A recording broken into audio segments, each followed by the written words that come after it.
Assalamualaikum warahmatullahi wabarakatuh. Halo, apa kabar teman-teman? Ketemu lagi bersama dengan saya Dahri Iswanto di channel Dahri Iswanto Inspiring Channel. Dan di vlog of the day kali ini saya tidak sendirian, tapi saya bersama dengan seorang psikolog dari Kabupaten Kebumen, tepatnya dari Lembaga Psikologi Terapan Air Vision Pejagoan, yaitu Bunda Rofiah Akbar. Assalamualaikum Bu Rofi. Waalaikumsalam warahmatullahi wabarakatuh. Baik teman-teman, kenapa hari ini saya bersama dengan seorang psikolog? Karena hari ini adalah Hari Kesehatan Jiwa Sedunia. Jadi kita akan membahas tentang mental health atau kesehatan mental. Nah, karena kita ngebahas tentang kesehatan mental, maka perlu seorang pakar yang memang ngerti banget tentang apa itu mental. Mental itu adalah sesuatu yang nggak kelihatan, tapi itu punya peran yang sangat penting dalam karir kita, dalam kehidupan kita, dan masa depan kita, gitu ya. Baik, Bu Rofi, kita langsung to the point aja ya, Bu ya. Iya, Pak. Jadi sebenarnya kalau ada orang bertanya, Bu Rofi, apa sih sebenarnya mental yang sehat itu? Oke, baik. Terima kasih Pak Dahri. Jadi kalau kita bicara tentang kesehatan mental, betul tadi ya kata Pak Dahri, itu sesuatu hal yang sebenarnya sifatnya abstrak. Ya, orang kadang berpikir kalau orang yang nggak sehat mental itu yang dia itu di pinggir-pinggir jalan gitu ya, yang kemudian dia sudah tidak bisa ngapa-ngapain lagi.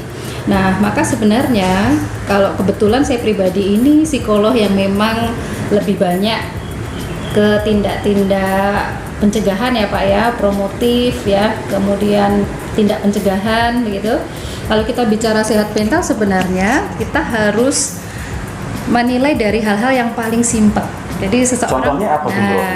Orang dikatakan tidak sehat mental ya, paling tidak nih satu, dia tidak bisa produktif lagi, misalkan, malas tidak bekerja, bisa malas beraktivitas Terbahan terus sehari-hari. gitu, Bu. Nah, situasi saat ini ya dengan adanya pandemi COVID ya, tentunya ini juga sebenarnya mempengaruhi produktivitas seseorang ya. Jadinya banyak orang yang gabut, Bu. Nah, oke, ketika dia sendiri ya, karena gini, kalau kita bicara tentang kesehatan mental, ini hanya kita sendiri yang sebenarnya bisa ngerasain ya, dan orang-orang terdekat kita. Kalau orang lain ngelihat, kayaknya kamu sehat-sehat aja loh karena dari luar. Tapi kalau kita bicara sehat mental, sebenarnya kita sendiri yang itu bisa ngerasain. Jadi paling awal yang pertama ketika kita merasa sudah mulai nggak produktif lagi, saya kok kayaknya blank ya untuk melakukan sesuatu. Kemudian ada lagi nih yang kedua, biasanya orang yang tidak sehat mental itu biasanya dia sulit menghadapi tekanan hidup. Sulit menghadapi tekanan hidup. Ya. Itu karena faktor apa biasanya, Bu? Nah, kalau kita bicara tentang tekanan hidup, sebenarnya tidak ada hidup yang tanpa masalah ya Mas Dahri ya. Betul. Saya yang kelihatan selalu tersenyum saja, nggak tahu loh, saya punya masalah banyak. Iya. Jadi yang disebut dengan tekanan hidup, orang yang bermasalah mentalnya adalah dia yang tidak bisa menghadapi permasalahan hidupnya. Ini bisa dipengaruhi karena faktor internal diri, bisa juga dipengaruhi karena faktor eksternal ya. Jadi internal misalkan memang dia pribadi yang dia tidak memiliki cukup ketangguhan hidup untuk mengatasi permasalahan. Tentunya ini nanti kita akan bicara ke bagaimana sih seseorang itu dibesarkan dari masa kecil. Nanti kita akan bicara tentunya tentang pola asuh dia. Banyak loh anak-anak sekarang yang kemudian tidak tangguh gitu ya. Begitu dia punya masalah sedikit, sulit untuk dia move on gitu ya. Lama dia untuk kemudian terjatuh pada satu masalah. Nah, itu kalau dari sisi internal biasanya dipengaruhi oleh bagaimana sih orang itu dibesarkan dari sejak dulu kecilnya. Maka kita bicara pola asuh biasanya Pak Dahri. Atau juga yang kedua dipengaruhi oleh faktor eksternal. Ya, beratnya masalah, stresor yang ada itu juga mempengaruhi. Nah, teman-teman juga perlu tahu bahwa situasi pandemi COVID ini kan situasi yang kita nggak bisa kendalikan, betul ya. Kita tidak tahu kapan selesainya, begitu ya. Situasinya juga kita ngelihat, nah nggak tahu kan diprediksinya nih kapan selesainya gitu. Nah, situasi-situasi yang kayak gini loh yang kemudian memicu ya beberapa diantaranya mengalami ketidakstabilan kondisi mental Gitu Pak Dahri. Ya, oke. Tadi beberapa ciri dari orang yang mengalami Iya. gangguan mental. Nah, pemicu-pemicunya itu ada internal dan juga eksternal ya Bu ya? Iya, betul. Kalau misalnya dari pemicunya internal, berarti kan diri kita sendiri sebenarnya yang bisa mengendalikan, atau kita sebenarnya bisa mendapatkan support sistem dari luar Bu, supaya mental kita itu bisa terkondisikan gitu Bu? Iya, betul.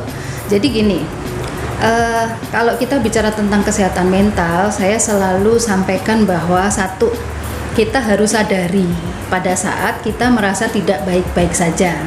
Ingat ya, bahwa kalau kita bicara sehat mental, yang paling bisa ngerasain itu cuma kita.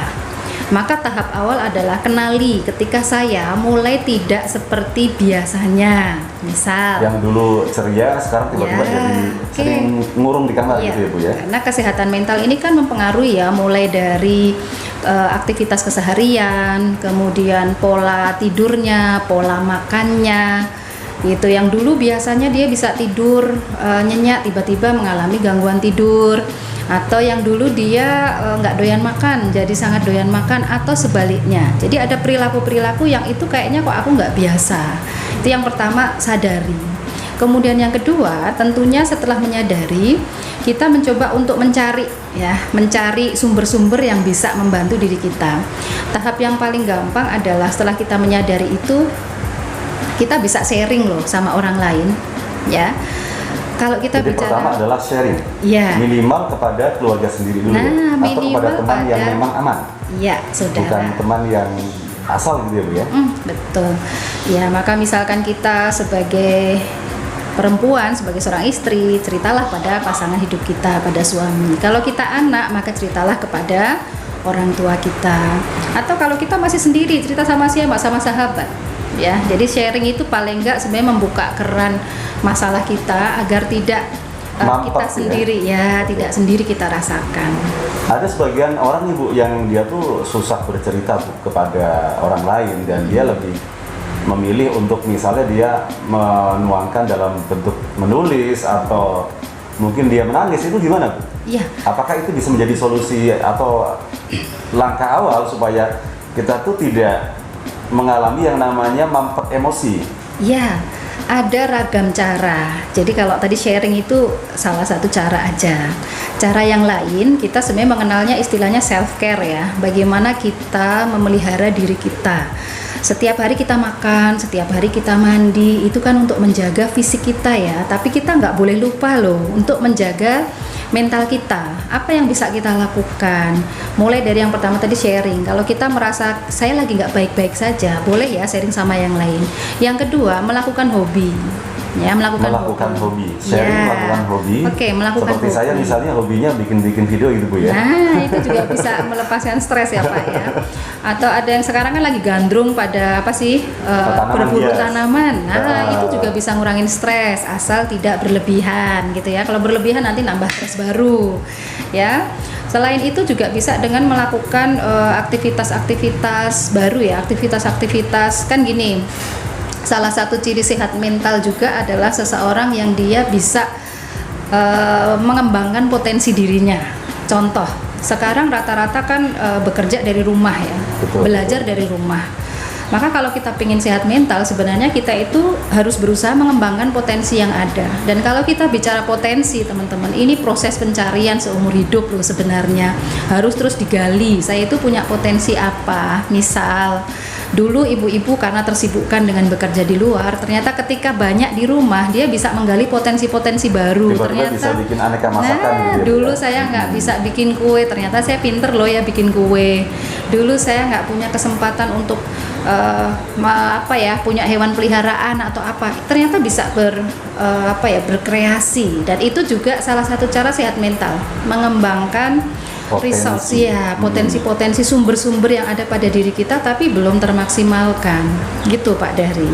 Ya, jadi sebenarnya solusi dari kondisi mental kita yang agak kurang baik-baik saja sebenarnya sangat gampang gitu ya. Cuma mungkin memang banyak di antara kita yang belum memahami ilmunya, sehingga suka bingung gitu kan, pelarian ke hal-hal yang tidak baik. Oke Bu, tadi disebutkan oleh Bunda Rofi bahwa mental seseorang itu juga terbentuk dari pola asuh ya Bu ya. Iya.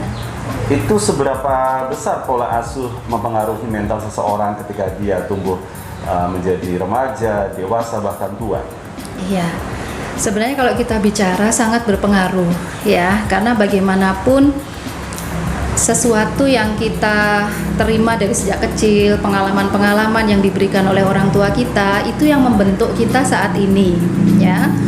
Kita pernah mendengar istilah inner child barangkali ya, beberapa teman ya barangkali pernah mendengar istilah itu. Jadi inner child itu kan sebenarnya diri kita di waktu yang dulu. Diri kita di waktu yang dulu. Diri kita di waktu yang dulu. Saya merasa seorang Dahri Iswanto di masa kecil dulu itu adalah orang yang ceria, kemudian suka sesuatu yang berbau tantangan gitu ya Bu ya, mungkin ya. Iya. Jadi gini teman-teman, kadang tuh kita menangkap inner child itu selalu yang negatif ya, diriku yang negatif. Tapi kita perlu tahu bahwa inner child itu ada yang positif, ada yang negatif. Ada diri kita yang dulu yang barangkali kalau tadi Pak Dahri bilang, aku yang ceria, aku yang dulu waktu SD itu sangat berprestasi, aku pernah dapat nilai 100 nih di matematika. Sering mewakili sekolahan, lomba-lomba gitu. Nah, ya. ternyata itu tuh perlu dimunculkan pada diri kita bahwa ternyata itu jadi sumber kekuatan saya ketika saya mengingat. Jatuh. Nah, ketika saya lagi jatuh, saya punya potensi itu. Aku dulu adalah seorang yang seperti ini. Ya. Kenapa? Aku sekarang nggak bisa seperti itu lagi. Kenapa itu nggak aku banggakan gitu ya? Betul, nah itu yang perlu dimunculkan. Nah cuma kalau kita bicara tentang sehat mental, yang lebih banyak sering terjadi itu adalah inner child yang negatif gitu ya. Jadi masa-masa kecil yang punya pengalaman-pengalaman buruk gitu ya, mungkin diperlakukan tidak enak oleh teman, orang tua gitu ya. Iya, pengalaman-pengalaman traumatis di masa lalu, yang kasus-kasus mungkin bullying di masa lalu. Jadi ini ternyata mempengaruhi diri kita. Banyak kasus yang kita tangani di lapangan, Mas Dahri, mulai dari ragam gangguan kecemasan, begitu ya. Kemudian kesulitan dalam mengaplikasikan beberapa teori parenting ke anaknya. Ternyata kenapa? Ada inner child dia di masa lalu yang sebenarnya itu belum sepenuhnya dia sembuhkan, begitu ya. Jadi maksud saya, kalau kita bicara inner child, sesuatu yang positif munculkan pada diri kita menjadi sumber kekuatan. Tapi sesuatu yang kira-kira negatif, pengalaman yang tidak nyaman, itu yang harus kita usahakan kita berdamai, menerima itu, begitu ya, memaafkan gitu, sehingga akhirnya kita lebih lega tuh, lebih lega. Kalau sudah lega tentang apapun yang sudah terjadi di masa lalu, itu jadi sumber kekuatan mental yang luar biasa untuk menghadapi semua permasalahan hidup. Ya, berarti yang namanya orang mentalnya itu sedang tidak baik-baik saja, belum tentu adalah mereka yang berjalan-jalan di pinggir jalan gitu ya, dengan baju yang combang-camping. Kadang orang yang seperti kita yang pakaiannya rapi, kemudian juga wajahnya bersih terawat, itu bisa jadi juga sebenarnya mengalami gangguan mental. Cuma mungkin karena belum tahu ilmunya, belum bisa mendeteksi bahwa oh, saya sedang mengalami gangguan mental. Nah Bu, orang yang sedang merasa seperti itu gitu ya, ini kan butuh pertolongan. Minimal pertama adalah sharing kepada orang terdekat. Kemudian kalau misalnya nih Bu, ke psikolog Bu, terapi-terapi apa yang biasanya diberikan oleh seorang psikolog kepada seorang yang memang dia sedang membutuhkan pertolongan dengan kondisi mental yang mungkin sedang jatuh atau down gitu Bu? Iya, baik. Ini yang memang butuh disosialisasikan ke masyarakat, karena ternyata banyak orang-orang yang merasa baik-baik saja. Iya, baik-baik saja. Merasa khawatir kalau dia itu harus ke psikolog gitu ya. Gambarannya itu memang aku tuh kenapa sih harus ke psikolog gitu. Aku baik-baik saja. Karena biasanya orang yang mengalami gangguan mental itu tahap pertamanya kan dia denial ya. Dia menolak dulu bahwa aku tuh baik-baik saja. Aku tuh nggak apa-apa begitu. Maka biasanya memang yang pertama kali ya, peka itu orang terdekat di sekitar orang tersebut ya. Ada beberapa yang masuk di kita itu biasanya karena yang bermasalah suaminya yang datang istrinya dulu, yang bermasalah anaknya yang datang itu orang tuanya dulu. Karena gitu merasakan ya. Ini Bu ya, ada semacam perbedaan. Merasakan ya? ada Energi perubahan. yang berbeda gitu ya. Itu yang merasakan orang terdekat.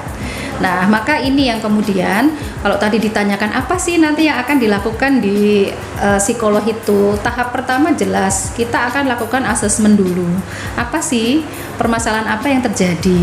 Kemudian apa yang kira-kira menyebabkan hal ini, kita tentunya akan asesmen dulu. Setelah itu baru nanti kita akan ke penentuan program terapi apa sih yang tepat gitu ya. Jadi gambarannya teman-teman harus tahu kalau psikolog itu bukan dokter jiwa, berbeda karena di lapangan kadang-kadang ini masih sulit dibedakan. Masih beda, apa, orang memahaminya masih seperti sama gitu ya. Iya. Jadi psikolog dan psikiater beda ya teman-teman. Kalau psikolog itu dia nggak bisa ngasih obat karena dia bukan dari basic kedokteran. Kalau yang dari kedokteran itu adalah psikiater, ya itu kalau sudah gangguan jiwa berat, kemudian sudah memang mengganggu fungsi-fungsi di neurotransmitter otaknya. Tapi kalau untuk yang masih ringan, sedang itu bisa dibantu dengan ragam psikoterapi, kemudian terapi stabilisasi emosi yang itu bisa diajarkan oleh psikolog gitu. Oke, Bu Rofi, ini sebagai penutup ya, di masa pandemi COVID-19 yang memang masih belum jelas kapan berakhir, kan memang disadari atau tidak oleh saya atau mungkin juga oleh yang lain bahwa ini sangat memberikan pressure gitu ya terhadap mental kita yang tadinya kita punya produktivitas misalnya 10 kemudian turun menjadi 5 atau bahkan ada yang 0 gitu ya. Ini kan butuh semacam penyesuaian mental kita terhadap kondisi yang saat ini sedang terjadi. Ini langkah-langkah apa saja nih Bu Rofi yang harus kita lakukan supaya kita minimal itu tidak sampai mengalami yang namanya mental illness gitu ya. Di tengah pandemi COVID yang saat sekarang ini kondisinya sangat membuat banyak faktor kemudian seperti tidak jelas gitu. Iya. Langkah pertama menyadari. Maksud saya sadari bahwa situasi ini dialami tidak sekedar oleh kita, tapi semua orang. Ya, jadi langkah pertama itu sadari bahwa kita nggak sendiri loh teman-teman. Banyak semuanya bahkan sedunia terkena dampak ini. Kemudian yang kedua tentunya tidak cukup dari situ.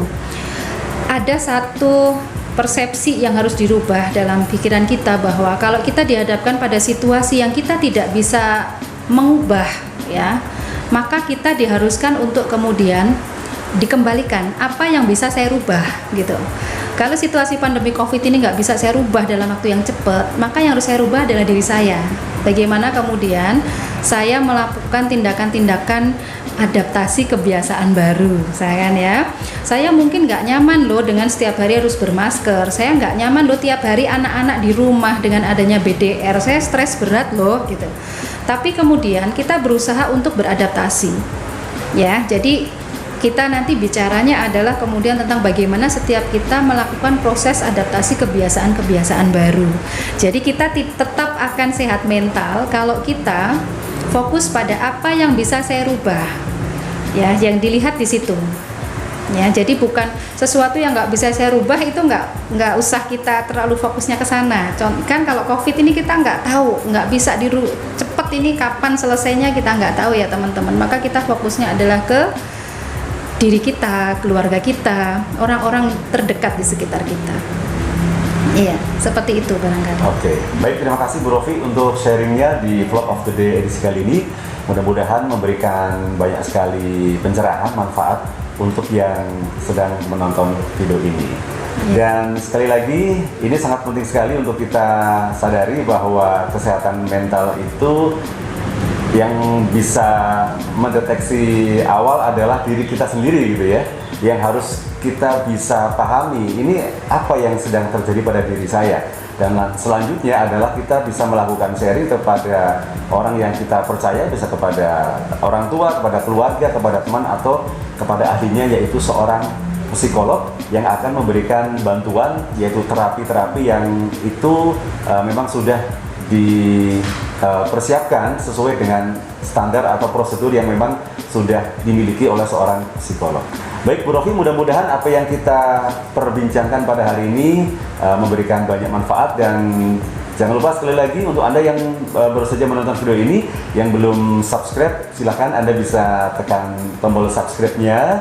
Kemudian jangan lupa juga bunyikan loncengnya supaya setiap saya punya video baru, teman-teman bisa mendapatkan notifikasi dan langsung bisa menontonnya. Jangan lupa juga berikan waktu buat like, komen, dan jika video ini dirasakan bermanfaat, bisa share kepada teman-teman Anda. Saya Hari Iswanto dan juga narasumber kita pada hari ini Bunda Rofiah Akbar pamit undur diri. Wassalamualaikum warahmatullahi wabarakatuh. Waalaikumsalam warahmatullahi wabarakatuh.